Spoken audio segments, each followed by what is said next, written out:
Hello, everyone. Yes, it's me. We're already January 3rd, 2026. 2026. I remember it being 1980 something or which time I would have been, yeah, okay, in my teens. And, or even a little earlier, 75. I was just past 10 then. And there were already science fiction movies out and stuff like that. Can't remember exactly which ones, but going into 2020s, yes. And one would just think like, "Wow, I wonder how life will be at that time for real." And really, when it comes down to it, has much changed? Not really, right? Not really when it comes down to it. Not much has changed in the last 50 years. Oh, well, if you disregard the virtual world, right? Yes. I mean, it is still just virtual. That's like science fiction. The virtual reality is just science fiction in a way. Yeah. Anyway, uh, 2026. I'm still alive. I'm still here. Oh, I had an interesting happening yesterday morning after I was done with the video. I got up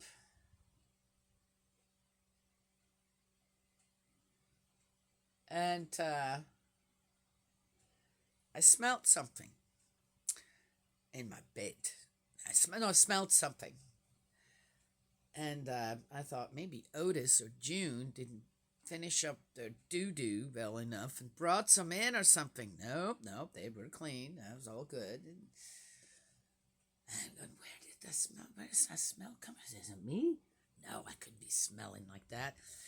And as I sat here in the bed, I'm going, this smells like something's decaying somewhere. And I have some loofahs drying under the bed. They were fine. So I said, well, I got to take my bed apart. I got to clean all the sheets, this and that anyway. And I did. And my fitted sheet went somewhere. I don't know where it went. I think it accidentally ended up in the closet over at the house. I need to find that. But in the meantime, I'm using just a straight sheet, and sometimes that kind of rolls down a little bit from the top here. Anyways, I have to fix it up again, And I thought, well, as I pulled that off, pulled everything off, there's nothing there. I noticed my blanket smelled a little odd. I'm going, no wonder, what is that? Pulled the sheet off, and guess what? I mean, the stuff that happens and where you're going, oh, dear Lord, what's next? There was a dead vole, pretty big, under my sheet. And I'd probably been laying on it for like 2 or 3 days till it started to stink. June has my cat is declawed in the front. We didn't do that. We got her like that. And now that she can go out whenever she wants to, basically, I don't know how she does it, but this cat, boy, is some mouser. It's in the middle of winter. How she caught that thing, I have no idea, but she did. Brought it into my bed, probably while I wasn't here, right? And I didn't notice. Oh my gosh, I had to take the whole bed apart, everything. Thank God it didn't get on the mattress. And wash everything, which I, by the way, used the Earth Breeze uh, laundry sheets and laundry detergent sheets, and they're amazing. I love them. They work really, really well, even on stains. I'm amazed, and it's all biodegradable. This, that. It's earth friendly. Earth friendly. Amazing. I suggest for everyone, get them. And I only need to use one sheet. They're very fragile, so one has to be careful with them. But it's amazing. I've washed all of my clothes, everything for the first time in them. Yes, I got them from my son-in-law here for Christmas. But we talked about it before. I said, hey, look at this. This is no big old containers to throw away. It comes in paper, this, that, and uses up very little room. It's amazing. And it's working. They found a good formula. Yes. There's a very subtle scent, not strong, which for me is great because I get it immediately affects my brain somehow. The strong smells of detergent or soap or whatever, and anyway, so it's been great to wash everything. But that thing was as flat as a pancake by the time I found it. I must have been sleeping on that for about 2 or 3 days, not noticing it was there. Just pulled the sheet back up, fixed up my bed.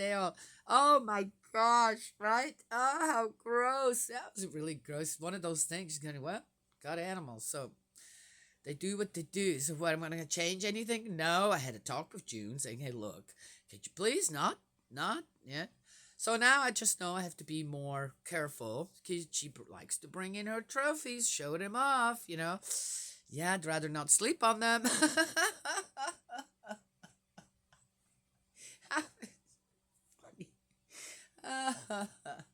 Anyway, good story for January 2nd, isn't it? Today we'll see. Then I'm a little concerned. I haven't heard. I mentioned my brother Eldritch, and my brother in faith, Eldritch, almost every video, and I have not heard from him in over a month. I don't know what's going on. He was in the process of moving, so I don't have an address or anything. No phone number, no address. All of his Facebook accounts, which he's got several of them, but the two major one he uses are unavailable. You can't send anything, and it's like don't know what happened. Yes, I'm concerned. I don't know what to do, uh, except for pray and hope that he's okay. I got in contact with one person that I've also seen, kind of seems to be in contact with him, so we'll see. It is what it is, right? Yes. Again, this virtual reality where, yeah, it's great to communicate with people all around the world, but then when something happens to them, I'm left hanging in virtual reality. And I'm a bit sad because I'm worried that he's been sick, this, that it's gotten to the point where he can't do anything anymore. Or can't, yes. We'll see. Maybe I'll get some good news today. Yes? Yeah. All right. Well, let's get going here before I start crying because I've been worrying about him for a while now. Find that prayer, when you pray with people and you're connected through prayer, they become very dear. And one is somehow connected in spirit and yes. Okay, so it affects me emotionally. Yes. Yeah. All right, we are in the book of Isaiah 50. Let's see.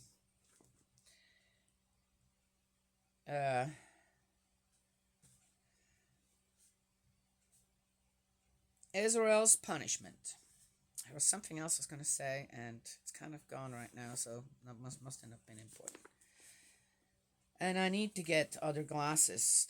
These are not strong enough anymore. It's getting harder and harder for me to read smaller print with them. So yes, it is what it is. My not that I'm complaining. I'm just reporting. My arthritis in my hands is really bad right now. It's hard for me to open anything. I can still cut pretty good to make dinner and stuff, but it's they're complaining. So, anywho, offering it all up for the children out there suffering. Israel's punishment.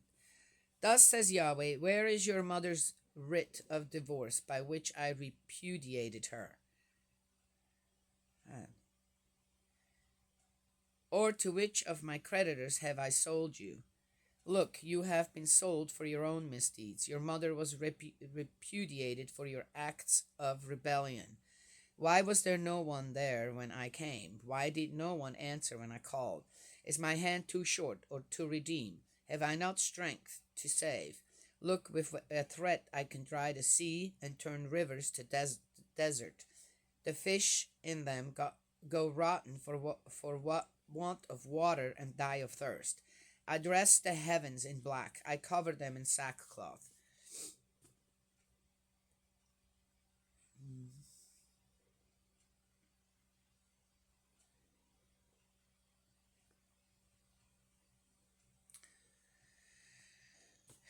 Does that sound like thus says Yahweh? That's something that, you know,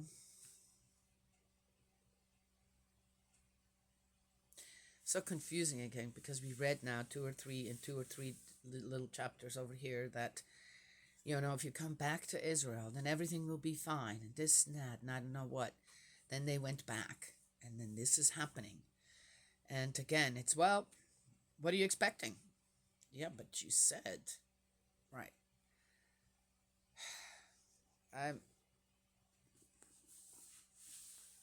It is as it is written down. I can't see God in any of this. Yes, are there consequences of this or that? Sure, but is it God who does that? Now, it does say in here that, well, what are you expecting if you're doing this or that? And there are consequences, and then you're going to have to start rebuilding, right? Yes? But as far as, in the whole little thing we just read here, is there truly God in that? That God does that? And kind of flaunting his whatever. You know what? I'm not going there. Don't have it in me today. That was a short one. Third song of the servant. Lord Yahweh has given me a disciple's tongue for me to know how to give a word of comfort to the weary. This seems to be just going from one little thing to the other, like little excerpts of what people had to say or these prophets had to say. This is completely different again from, right? A word of comfort to the weary. That was a word of comfort just beforehand? I don't know. Maybe to them it was. Doesn't sound like to me. Morning by morning he makes my ear alert to listen like a disciple. Lord Yahweh has opened my ear and I have not resisted. I have not turned away. I have offered my back to those who struck me, my cheeks to those who plucked my beard. I have not turned my face away from insult and spitting. Lord Yahweh comes to my help. This is why insult has not touched me. This is why I have set my face like flint and know that I shall not be put to shame. Interesting. I should stop here because I'll probably forget again what I was going to say because my mind is filled with worry for Eldridge. But there you go. So these are prophets, 3 prophets who wrote all the stuff down. That's what it said. That's what I found on the internet as well, checking up on that. And here it is. Lord Yahweh comes to my head. This is why insult has not touched me. This is why I have set my face like flint and know that I shall not be put to shame. What happened to them? They were not really people. They were not, sounds like they were not really accepted, but kind of ridiculed, right? Yes? Which then would make sense of a lot of the stuff that is written in here on how frustrated they were, unhappy they were. Things just didn't go their way, it seems like. And so suddenly, God was used for all these threats, this and that. So this is kind of personal revenge. Nothing to do with God. Yes? This is very, 2 little sentences, very revealing about a person. Yes? Okay.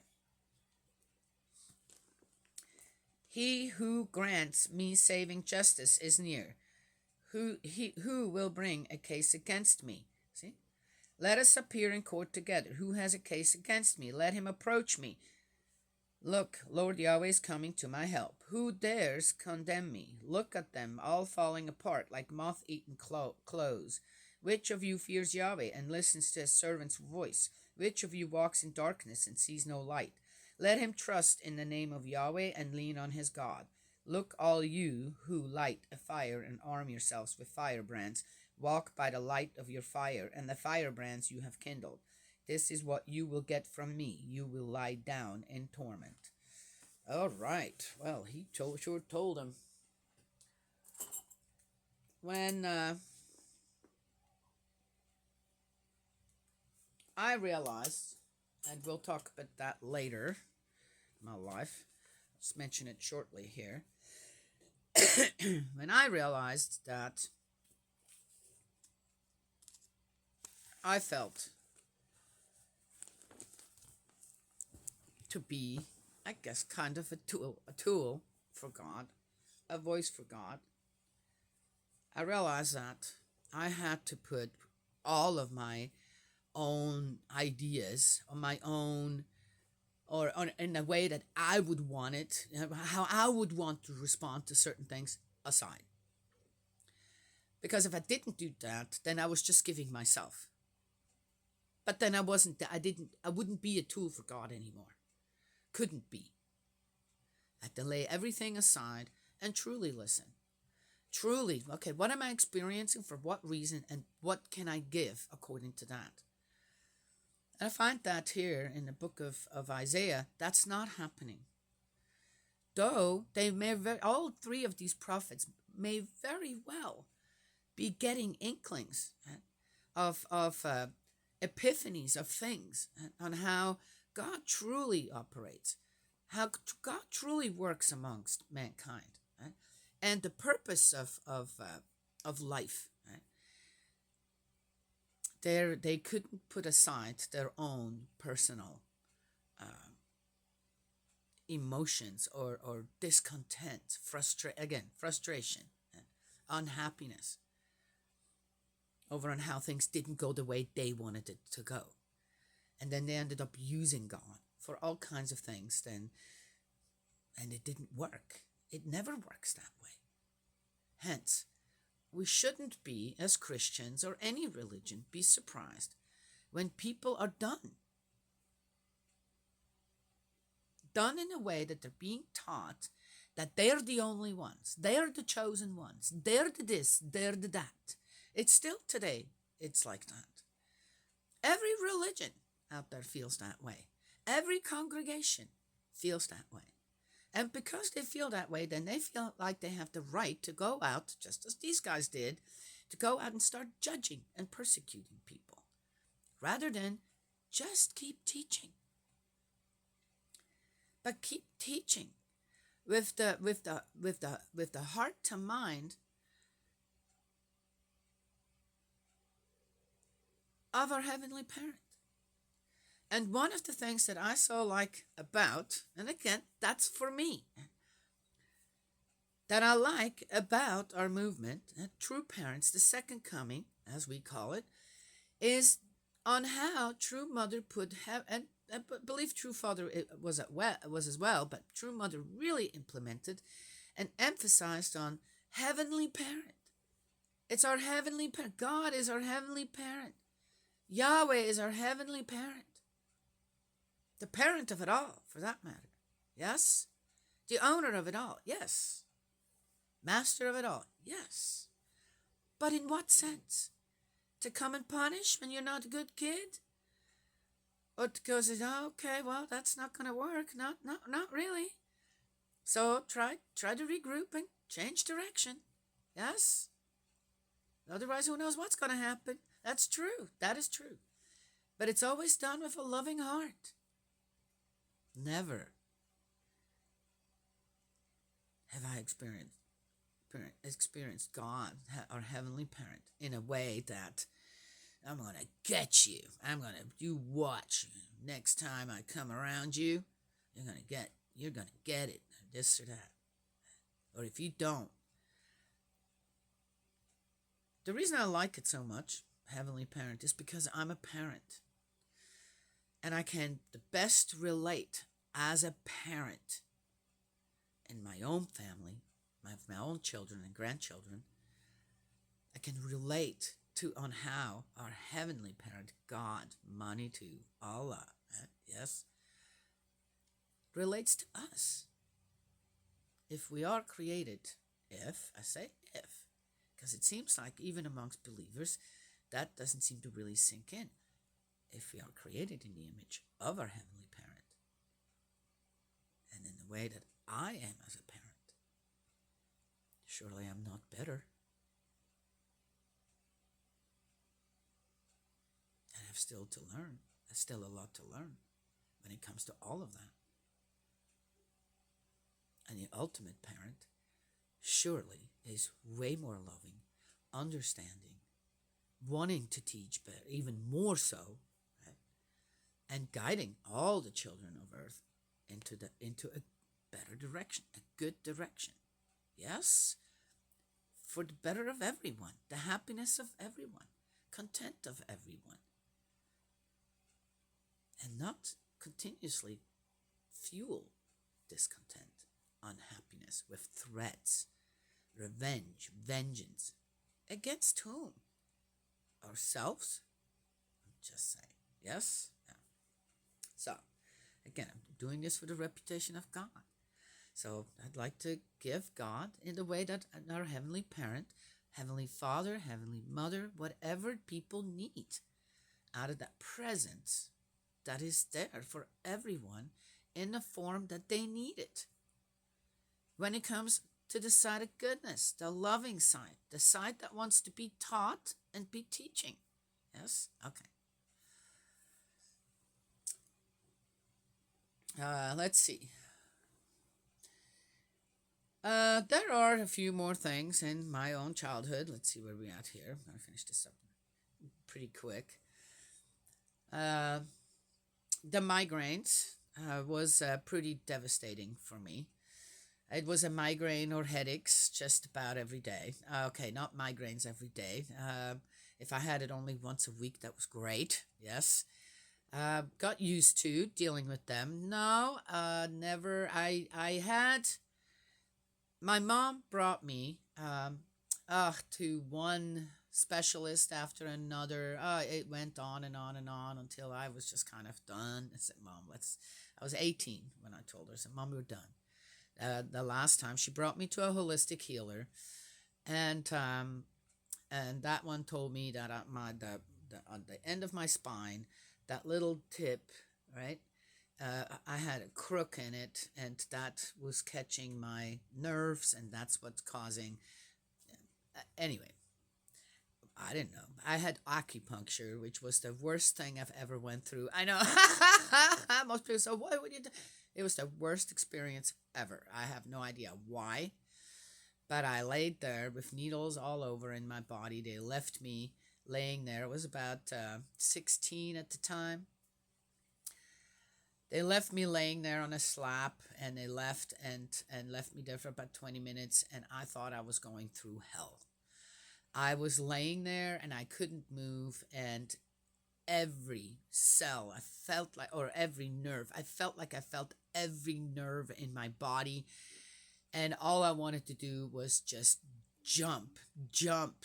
I remember laying there and tears flowing down my face and going, I have no idea what this is supposed to do, but I'm in agony. And it didn't help. Massages are not for me either. I don't know. It just didn't, not me. I maybe for other people, but not me.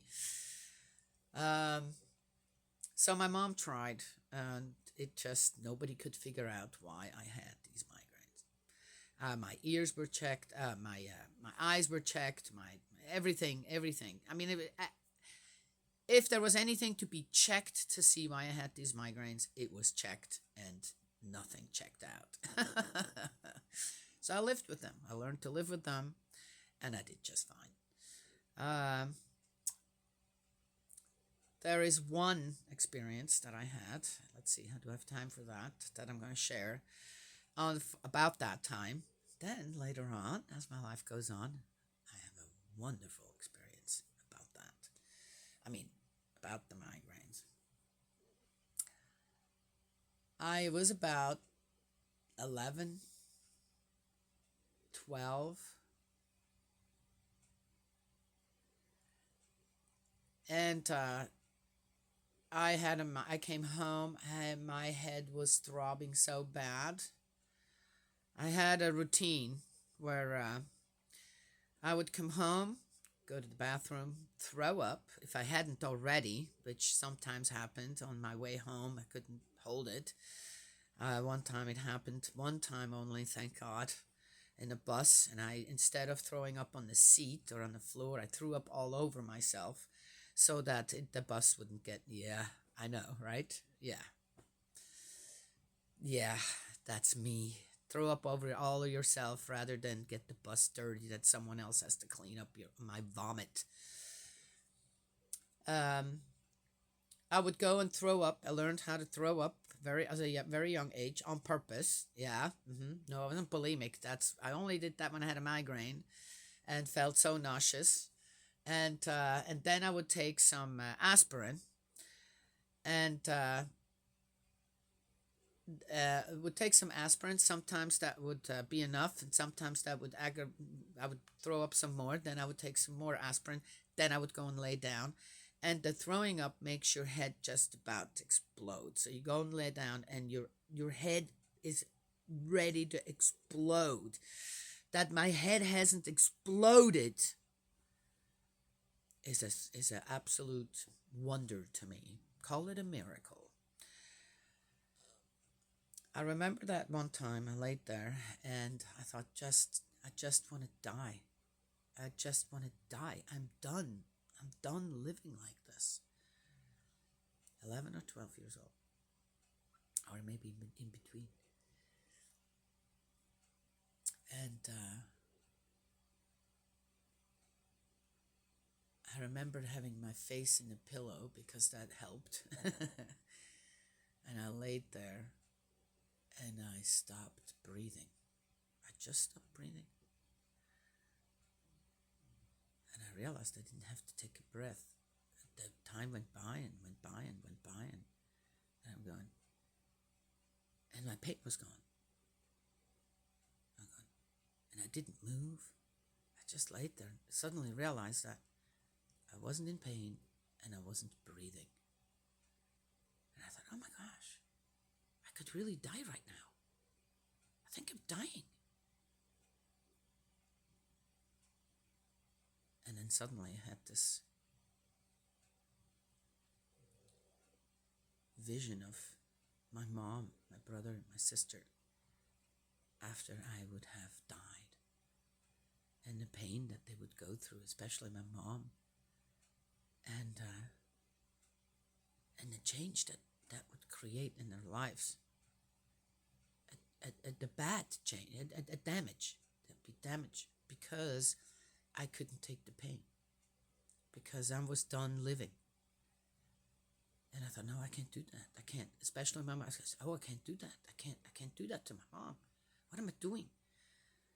And I forced myself to breathe. I had to force myself to take a breath. I remember it so well.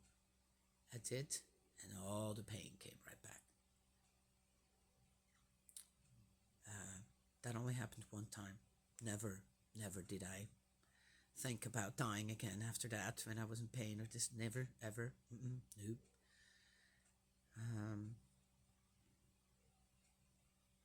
But it was almost as if my wish was granted, if that's really what I wanted. I also realized that my heart, that I had a good heart, a loving heart, a selfless heart.